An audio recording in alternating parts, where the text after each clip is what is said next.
Hello दोस्तों, मैं आपका जाना पहचाना राजेश सर हमारे आपके अपने केंद्रीय स्टडी पॉइंट चैनल में आप सभी दोस्तों का बहुत बहुत स्वागत है। मैंने इससे अगले पार्ट में आप लोगों को हिंदी की वर्णमाला से संबंधित समझाया था और उस वर्णमाला के कुछ छूटे हुए तथ्य हैं, वो इस प्रकार हैं। जैसे कि अल्प प्राण, अल्प प्राण, अल्प माने होता है कम और प्राण मीन्स होती है वायु। जिन हिंदी के वर्णों का उच्चारण करते समय हमारे मुंह से सांस यानी कम निकलती है, उसको हम अल्प प्राण कहते हैं। जैसे इसमें वर्ण आते हैं अल्प प्राण की ध्वनियों में क, ग, च, ज, ट, ड, त, द, प, ब, ञ और एक य, ण, न, म, य, र, ल, व, श, षटकोण वाला श और श, ये सारे वर्ण जितने भी हैं ये सब किस में आते हैं? अल्प प्राण में। तो आप समझ गए होंगे कि अल्प प्राण वर्ण क्या होते हैं, जिसका उच्चारण करते समय हमारे मुंह से यानी कम सांस निकलती है, उसको हम अल्प प्राण ध्वनियां कहते हैं। इसके बाद बात आती है आपकी महाप्राण की। महाप्राण, महा मीन्स अधिक और प्राण मीन्स वायु, यानी जिस वर्णों का उच्चारण करते समय हमारे मुंह से अधिक वायु निकलती है, उन ध्वनियों को हम महाप्राण ध्वनियां कहते हैं। जैसे ख, घ, छ, झ, ठ, ढ, थ, ध, फ, ढ और ह। ये ध्वनियाँ किसमें आती हैं? महाप्राण ध्वनियाँ में आती हैं।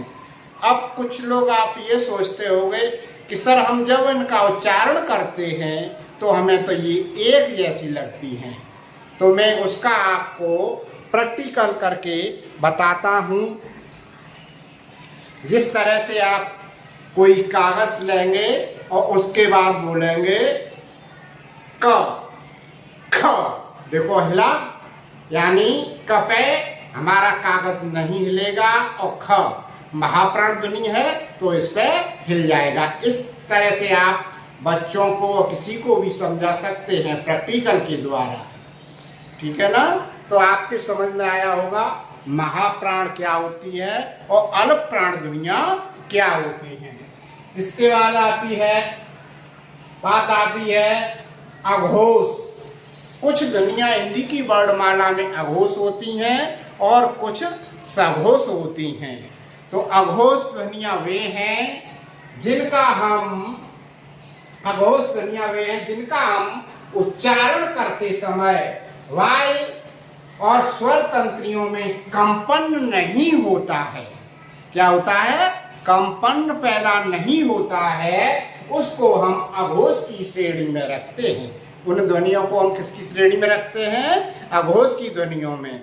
यानी जब इन ध्वनियों का हम उच्चारण करेंगे तो हमारी स्वर तंत्रियों में यानी श्वास बाहर निकलती है तो उसमें कंपन पैदा नहीं होता है। उन ध्वनियों को हम क्या कहेंगे? अघोष ध्वनियां कहेंगे। अघोष ध्वनियों में कौन कौन सी आते हैं वर्ण? ये क, ख, च, छ, ट, ठ, त, थ, प, फ, श, श और ये फ और ये ह। ये ध्वनियां किसमें आती हैं? अघोष में आती हैं। इसके अलावा आप सीधा सा ये भी कह सकते हैं कि वर्ग का पहला और दूसरा, पहला वर्ण और दूसरा वर्ण ये क्या होता है, अघोष होता है। अब आप ये भी सोचेंगे कि अघोष और सघोष, इसमें हम सर कंफ्यूज रहते हैं या बहुत लोग नहीं जाते। ये तो भाषा विज्ञान के जो लोग हैं वो इस बात को ज़्यादातर समझते हैं। तो इसका मैं प्रैक्टिकल करके बताता हूँ। जैसे ये दोनों हाथ आप अपने कानों पर रखेंगे, उसके बाद बोलेंगे, तो इसमें आपको अलग ही मालूम पड़ जाएगा कि किस ध्वनि के उच्चारण में वाइब्रेशन हो रहा है और किसके में नहीं हो रहा है। इन कानों के द्वारा ध्वनियों को, अघोष को और सघोष को प्रैक्टिकल करके आप अपने विद्यार्थियों को वैसे आप लोग समझा सकते हैं। तो इसका जो पहला वर्ण होता है, पहला वर्ण और दूसरा वर्ण, ये होता है अघोष। इसके बाद बात आती है आपकी सघोष की। सघोष में भी श्वास वायु की स्वतंत्रियों में कंपन होता है। इसमें क्या होता है, कंपन होता है। यानी सीधी सादी कहने की बात है कि जिसमें कंपन नहीं होता है वो अघोष और जिसमें कंपन पैदा होता है वो सघोष। तो इन ध्वनियों में कौन कौन से वर्ण आते हैं आपके, ग, घ, य, ज, झ, य, ण, ढ, ड, द, ध, न, ब, भ, म, और ये दोनों उच्छिष्ट ध्वनियां, और य और र और ल, व और ज। इन वर्णों का अगर आप सीधे बताएंगे तो तीसरा, चौथा, पांचवा वर्ण, इन ध्वनियों का यानी पंचम वर्णमाला के अनुसार तीसरा और चौथा और पांचवा वर्ण ये आपका क्या होता है, सघोष होता है। ये क्या होता है, सघोष होता है। इस तरह से अलग अल्प प्राण, महाप्राण और अघोष और सघोष, ये ध्वनियों के बारे में मैंने आपको समझा दिया है। हाँ, हेलो दोस्तों, मैंने अगले भाग में आपके हिंदी की वर्णमाला से संबंधित समझाया था। अब उसमें प्रतियोगी परीक्षाओं में हिंदी की वर्णमाला से बनने वाले कुछ महत्वपूर्ण प्रश्न आप लोगों को मैं बता रहा हूँ। वो इस प्रकार हैं। जैसे स्वर कितने होते हैं, तो 11। स्वर कितने होते हैं, 11।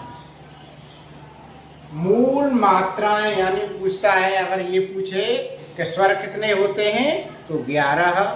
अगर मात्राओं की बात आती है तो मात्राएं कितनी होती हैं, 10। मूल मात्राएं कितनी होती हैं, 10। दूसरा प्रश्न है आपका स्वर के भेद। स्वर के भेद कितने होते हैं, तो स्वर के भेद 3 होते हैं।